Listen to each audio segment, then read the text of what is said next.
السلام عليكم ورحمة الله نحمده ونصلي على رسوله الكريم أما بعد فأعوذ بالله من الشيطان الرجيم بسم الله الرحمن الرحيم কাছে কিংবা দূরে দেশ বা প্রবাসে যে যেখান থেকে মিশরের রাজধানী কায়রো স্টুডিও থেকে জাবালে তুর বাংলা টিভির পর্দায় আজকের অনুষ্ঠানটি দেখছেন সকলকে জানাচ্ছি প্রীতি শুভেচ্ছা অভিনন্দন। সময় দর্শক, আল্লাহ রাব্বুল আলামিনের শুকরিয়া আদায় করছি যিনি আমাদেরকে মাহে রমজানের রোজাগুলো যথাযথভাবে পালন করার এবং শেষ পর্যন্ত পৌঁছিয়ে দিচ্ছেন। হাঁটি হাঁটি পা করে রমজানের শেষের দিকে এসে আমরা উপনীত হয়েছি। কিছুদিন পরেই আসতেছে লাইলাতুল কদর। রাসূলুল্লাহ সাল্লাল্লাহু আলাইহি সাল্লাম লাইলাতুল কদরকে অনেক বেশি গুরুত্ব দিতেন। পবিত্র কোরআনে সূরা কদরে আল্লাহ তাআলা বলেন, লাইলাতুল কদরি খায়রুম মিন আলফি শাহর। একটা রজনী হাজার মাসের থেকেও শ্রেষ্ঠ। সুবহানাল্লাহ।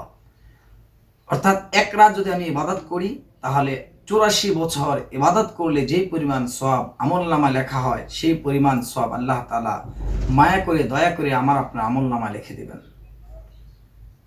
অন্য নবীদের উম্মতরা 100 বছর বেঁচেছে, 1000 বছর বেঁচেছে, কিন্তু আমরা বাঁচি সর্বোচ্চ 60 থেকে 70 বছর। রাসূলুল্লাহ সাল্লাল্লাহু আলাইহি ওয়াসাল্লাম বলেন, সিত্তিনা ইলা সাবঈন, আমার উম্মতের গড় আয়ু হচ্ছে 60 থেকে 70 বছর।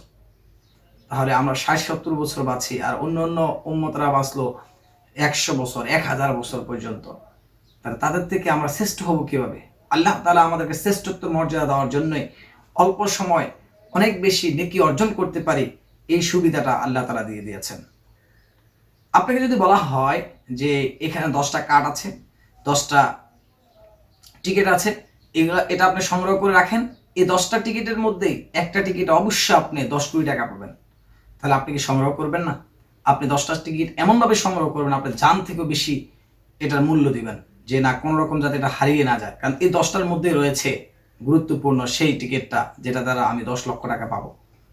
তদ্রুপ আল্লাহ তাআলা এই 10 রজনীর মধ্যে রেখে দিয়েছেন লাইলাতুল কদর, যেটা হাজার মাস থেকেও শ্রেষ্ঠ। 84 বছর ইবাদত করলো যে পরিমাণ সওয়াব পাওয়া যায় তার থেকে বেশি সওয়াব আল্লাহ তাআলা আমলনামা লিখবেন। অতএব এই রাতগুলোর কি পরিমাণ গুরুত্ব দেওয়া দরকার। তাই তো রাসূলুল্লাহ সাল্লাল্লাহু আলাইহি ওয়াসাল্লাম এই রাতগুলো অনেক বেশি গুরুত্ব দিতেন।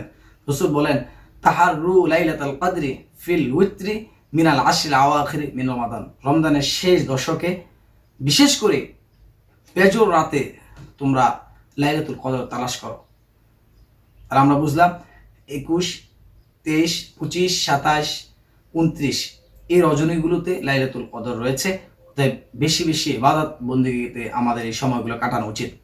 আমাদের দেশে আলহামদুলিল্লাহ 27 রজনীকে অনেক বেশি গুরুত্ব দেওয়া হয় এবং সবাই মিলে ইবাদত করে, এটা আলহামদুলিল্লাহ অনেক ভালো।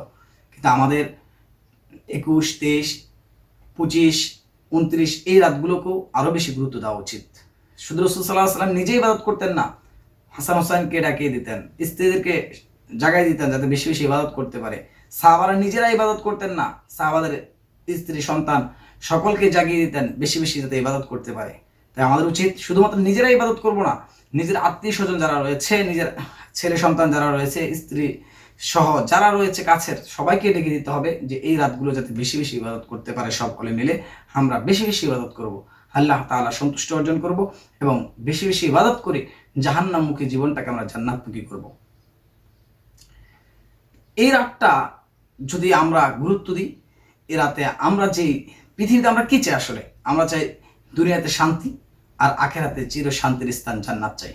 আর এই রাতেই ইবাদতের মাধ্যমে আমরা পাবো পৃথিবীর শান্তি, পৃথিবীতে শান্তিতে বসবাস করার জন্য আল্লাহর কাছে তৌফিক চাইবো এবং আখিরাতে যাতে জান্নাত পাই সেই জন্য আমরা আল্লাহর কাছে বেশি বেশি দোয়া করব। এখন এই রাতে আসলে আমাদের কি কি করণীয়? আমরা এই রাতে অনেক ইবাদত করতে পারি, যেমন কোরআন তেলাওয়াত করতে পারি, কারণ এই রাতে নাজিল হয়েছে পবিত্র কোরআন। এরপর আমরা তাসবিহ তাহলিল পড়তে পারি, এরপর দোয়া পড়তে পারি, এরপরে যে ইবাদতগুলো রয়েছে মুনাজাত করতে পারি, ইসলামিক বই পড়তে পারি, মানে বেশি বেশি ইবাদতের যত কাজ রয়েছে সালাত ও তাসবিহ পড়তে পারি, কবর জিয়ারত করতে পারি। এই যে বিষয়গুলো রয়েছে, অর্থাৎ ইবাদতের যত বিষয় আছে নফল ইবাদত সবগুলোই আমরা করতে পারবো। তাই আমাদেরকে এই রাতে বেশি বেশি আল্লাহর কাছে সেজদায় লুটিয়ে থাকতে হবে এবং বেশি বেশি দোয়া করতে হবে। আয়েশা রাদিয়াল্লাহু তাআলা আনহা রাসূল সাল্লাল্লাহু আলাইহি ওয়াসাল্লাম জিজ্ঞেস করে, ইয়া রাসূলুল্লাহ, এর রাতে আমি কোন দোয়া বেশি বেশি পড়বো? রাসূল বললেন, আল্লাহুম্মা ইন্নাকা আফুউন কারীম তুহিব্বুল আফওয়া ফাফু আন্নি। হে আয়েশা, তুমি বলো, হে আল্লাহ, আপনি হচ্ছেন ক্ষমাশীল, ক্ষমা করতে আপনি পছন্দ করেন, অতএব আমাকে ক্ষমা করে দেন, আমাদেরকে ক্ষমা করে দেন। এই দোয়াটা বেশি বেশি পড়তে বলেছেন রাসূল সাল্লাল্লাহু আলাইহি সাল্লাম। তাই আসুন আমরা এই লাইলাতুল কদরকে গুরুত্ব দিই, শেষ 10টি রজনীকে গুরুত্ব দিই। আমরা শুধুমাত্র হেলায় খেলায় এবং বাজার করা, শপিং করার কাজে ব্যস্ত না হয়ে পড়ি, আমরা ইবাদতে গুরুত্ব দিই, আল্লাহর সাথে সম্পর্কে গুরুত্ব দিই, বেশি বেশি ইবাদত করে আল্লাহর সাথে সুসম্পর্ক গড়ে দুনিয়া এবং আখিরাতের কামিয়াবি হাসিল করি। আল্লাহ তাআলা আমাদেরকে সেই সুযোগ করে দিক, যোগ্যতা দান করুক। সকলে ভালো থাকুন, সুখে থাকুন, নিরাপদে থাকুন, ঈমানের সাথে থাকুন। আসসালামু আলাইকুম ওয়া রাহমাতুল্লাহি ওয়া বারাকাতুহু।